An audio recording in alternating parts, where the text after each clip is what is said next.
En esta clase vamos a estudiar los cambios que experimentan los ecosistemas. Recordemos que un ecosistema es un sistema dinámico formado por comunidades que habitan en conjunto en una determinada región, ¿verdad?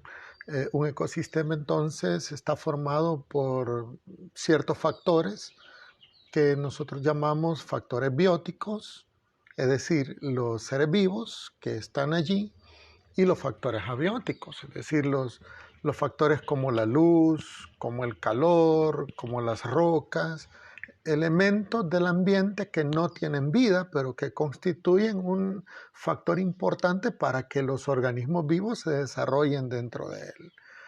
Bien, entonces todos formamos parte de un ecosistema. El ecosistema comprende también las complejas interacciones que se dan entre los organismos.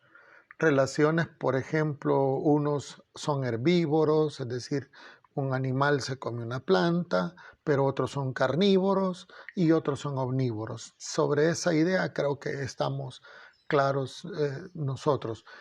Bien, entonces, cuando hablamos de cambios en los ecosistemas, estamos hablando de cambios en los que el ecosistema puede ser beneficiado o puede ser destruido, ¿verdad? Dentro del ecosistema, entonces, vamos nosotros primero a analizar, en esta lección de hoy, vamos a analizar cómo se transfiere la energía en los ecosistemas para luego analizar cuáles son los cambios que se dan. En primer lugar, recordemos que en el ecosistema las plantas juegan un papel esencial, un papel importante. ¿Por qué? Porque ellas realizan la fotosíntesis.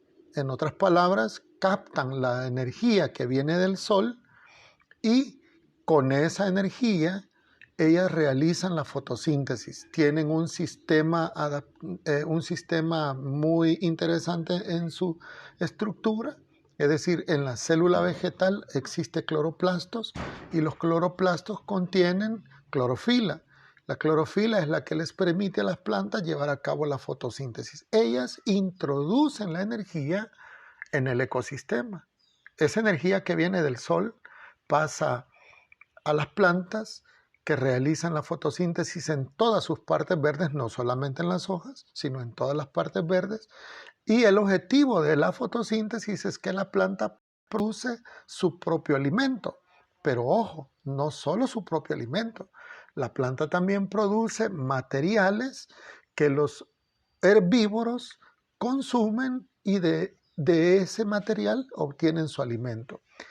Esencialmente, para no ser tan extenso en ese punto, esencialmente lo que las plantas hacen es fabricar glucosa, es decir, una sustancia sumamente necesaria para la energía en todo el ecosistema. Una hormiga para caminar necesita glucosa, por eso la ves comiendo plantitas. Una mariposa para vivir necesita glucosa.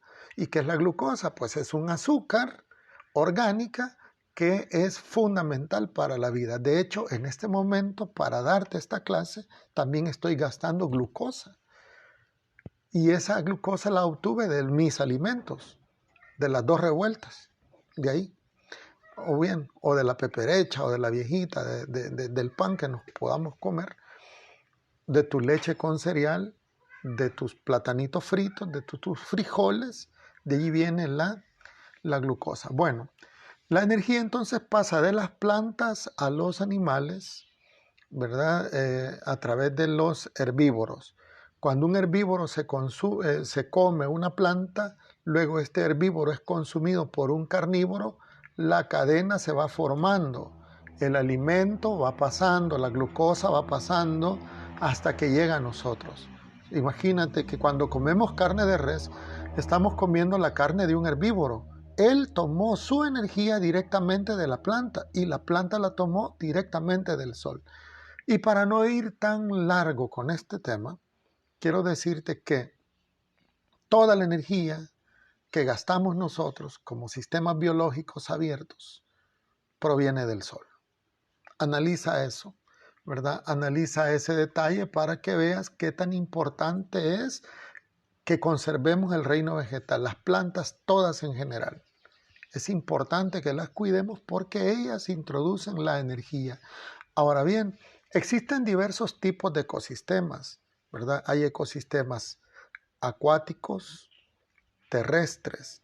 Dentro de los sistemas terrestres tenemos sistemas desérticos, tenemos sabanas, tenemos bosques, tenemos selvas, etcétera. Una cantidad grande de ecosistemas que tiene nuestro planeta. Ahora bien, cuando no hay perturbaciones, el ecosistema se desarrolla bien. Pero existen perturbaciones que pueden dañar el ecosistema. Las perturbaciones en los ecosistemas pueden ser de dos tipos. Perturbaciones antrópicas, es decir, de origen humano, las que nosotros causamos, y las perturbaciones naturales que el ecosistema mismo produce. Cuando hablamos de perturbaciones naturales, nos estamos refiriendo, por ejemplo, a el derrumbe, digamos, de un paredón causado por un terremoto. ¿Ya? Un terremoto viene, desplaza una masa de tierra allá en un bosque, en medio de la nada para nosotros, ni cuenta nos damos si ahí hay una perturbación natural. De hecho, muchas perturbaciones naturales ocurrieron en el planeta Tierra durante su formación y gracias a esas tenemos los continentes divididos, las grandes montañas, los cerros, todo lo que nosotros vemos.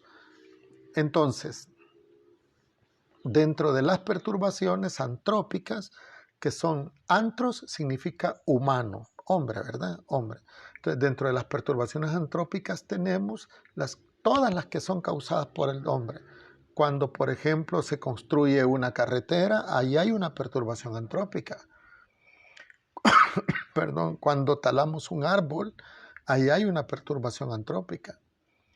Cuando una persona se dedica a andar matando lagartijas, pajaritos, esas son perturbaciones antrópicas dentro del ecosistema. También son perturbaciones antrópicas cuando vamos a la playa y dejamos el cúmulo de basura tirada ahí. Esa es una perturbación causada por nosotros. Entonces, el ecosistema, cuando tiene perturbaciones, comienza a buscar la forma de readecuarse nuevamente. Ustedes han observado, por ejemplo, cuando se le cortan las ramas a un árbol, con los días tenemos nuevos brotes, nuevas hojitas, aun cuando hayan dejado el tronco, solo el tronco, vuelve y de repente nacen nuevas ramas, nuevas hojas y va para arriba de nuevo el árbol. ¿Saben? Eso se llama resiliencia. La resiliencia es la capacidad que tiene un organismo de recuperarse después de una perturbación. Y dentro del ecosistema también hay resiliencia.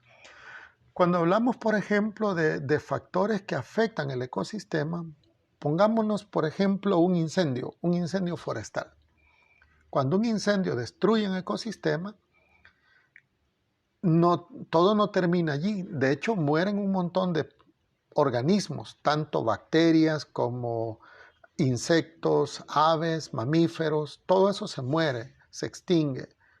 Pero con el tiempo ese terreno que queda vacío comienza de nuevo a ser invadido por las primeras poblaciones, las primeras especies de líquenes y de algas que se aferran a plantas, sobre todo en épocas húmedas, y esas son esporas algunas veces que van en el ambiente, se aferran a la roca y comienzan a generar suelo a partir de lo que van disolviendo en esa roca.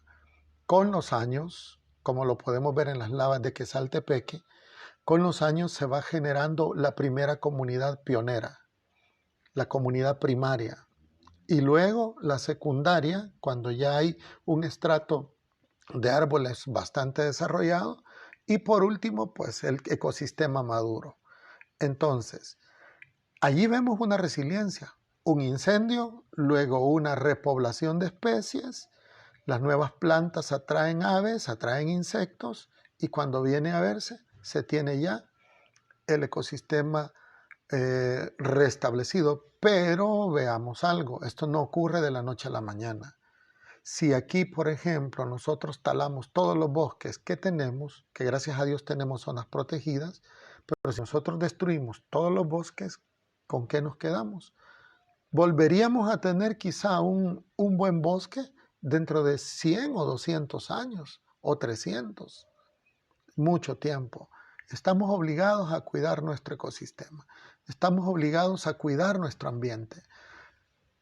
Ahora bien, el territorio salvadoreño está experimentando muchísimos problemas en ese sentido. Nos hace falta conciencia a nosotros como ciudadanos para conservar los recursos que tenemos, ¿verdad? Nuestro territorio es uno de los territorios que a nivel mundial es de los más deteriorados en cuanto a ecología, en cuanto a medio ambiente.